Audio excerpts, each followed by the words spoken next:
A Delta Air Lines pilot was roughly 5 minutes into a flight from Los Angeles International Airport to Shanghai on Tuesday when he radioed the control tower that he was having problems with the right engine on the jetliner.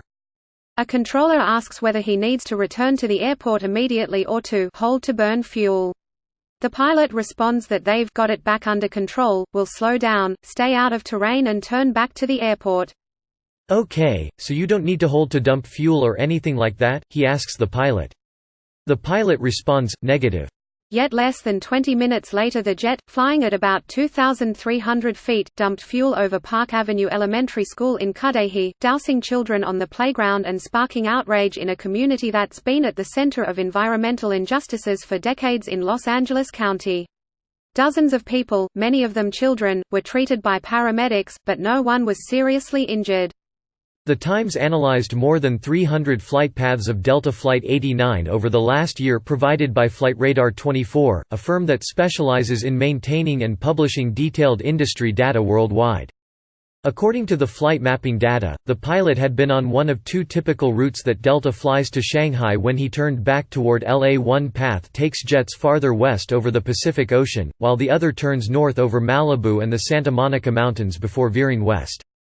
In tracking Tuesday's flight, the pilot appeared to be taking the latter route and was already over land when he seemed to divert from the expected course above hidden hills.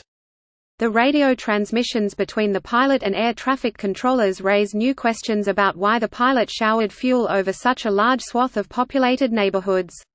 Federal regulators have said fuel dumping should occur in remote areas. And while the plane was within Federal Aviation Administration guidelines when it dropped the fuel, experts have said the best practice is to discharge at a higher elevation so that fuel dissipates before it hits the ground. During emergency situations, air crews will typically notify air traffic control and indicate they need to dump fuel. The controllers will then direct a plane to the appropriate fuel dumping area. This did not happen during Tuesday's brief flight, according to officials with FAA, which is investigating the incident. When pilots dump fuel, they typically try to do so above 10,000 feet and over a body of water, such as an ocean, where the fuel will turn to mist and dissipate, away from populated areas, experts say. Aircraft maker Boeing says if fuel is dumped at an altitude of higher than 5,000 feet, it should turn to vapor before reaching the ground. In this emergency situation, the fuel dumping procedure did not occur at an optimal altitude that would have allowed the fuel to atomize properly, the FAA said in a statement. However, FAA regulations do allow dumps at lower altitudes, at least 2,000 feet higher than anything on the ground within 5 miles, the agency said. Delta spokesperson Adrian G. said Tuesday the pilot was forced to dump fuel over an urban area to reduce the plane's weight before the return landing. It was not immediately clear how much fuel was dropped or what happened between the pilot's last public communications with air traffic control and the time he landed at the airport at 11:56 a.m. Delta did not respond Wednesday to a request from the Times for further information. Ross Amer, CEO of Aero Consulting Experts, said fuel dumping is very rare and is used only in case of emergencies or if pilots have to reach a safe landing weight. Most pilots choose not to dump fuel unless the emergency really dictates it, Ame said. In Tuesday's incident, the plane was experiencing a compressor stall, according to transmissions between the pilot and the airport tower as well as a radio call the Los Angeles Fire Department received at 11:47 a.m. "We have a Boeing 777, call sign Delta 89, reporting a compressor stall, 181 souls on board, 12 hours of fuel, ETA less than 5 minutes," an LAFD firefighter said.